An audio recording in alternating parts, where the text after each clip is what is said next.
The meaning and the distinction between 无为 non-action and 有为 action.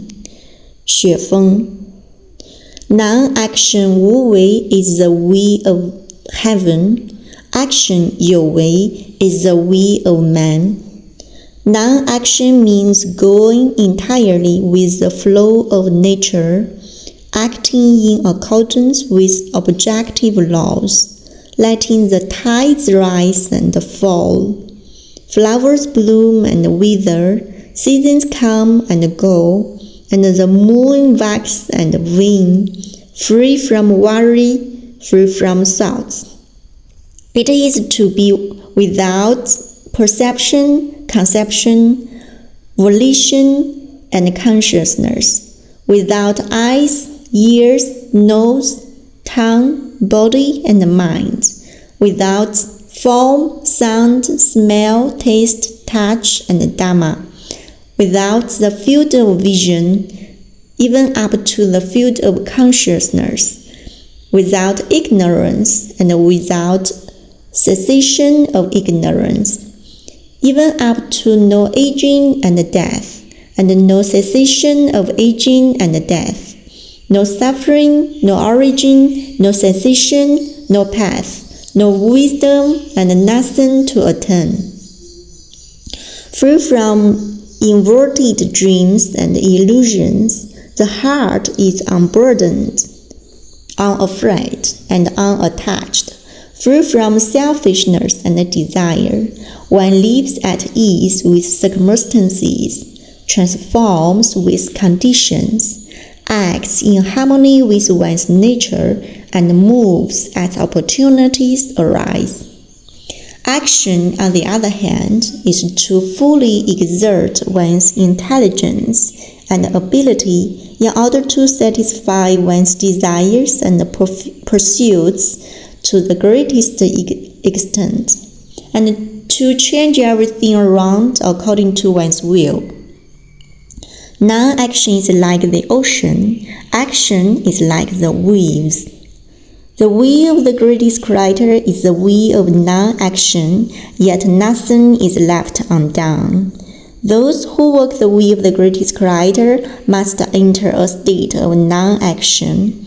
I have already explained the 8 great characteristics of the will of the greatest creator. In the face of this will, all human efforts and actions are insignificant.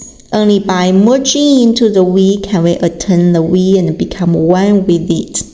Why should we become one with the will? Because only by becoming one with the will can we attain eternal life, become super celestials, handle all affairs with ease, and spontaneously radiate wisdom and roam freely across the grander universe. In reality, when we become one with the we become one with the greatest creator. In that state, the wisdom of the greatest creator becomes our wisdom, and we enter the blissful world.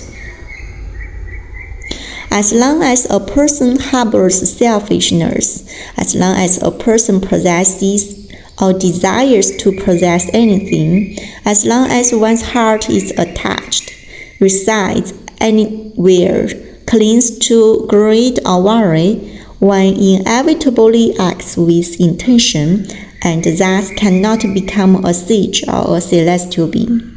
As long as one's heart remains entangled in marriage and family, religion, political parties, or nation, as long as one holds personal thoughts, as long as one has blood relationships, property, status, or fame, as long as one worries about food, clothing, shelter, aging, sickness, and death, as long as one has desires, dependencies, hopes, fears, anxieties, or concerns, then one is undoubtedly a person of action, and all one's words and deeds are driven by purposeful action, not by non-action.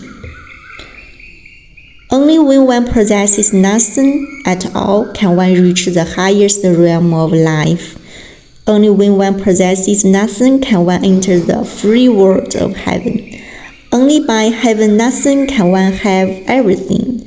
The more selfless one is, the more one truly possesses.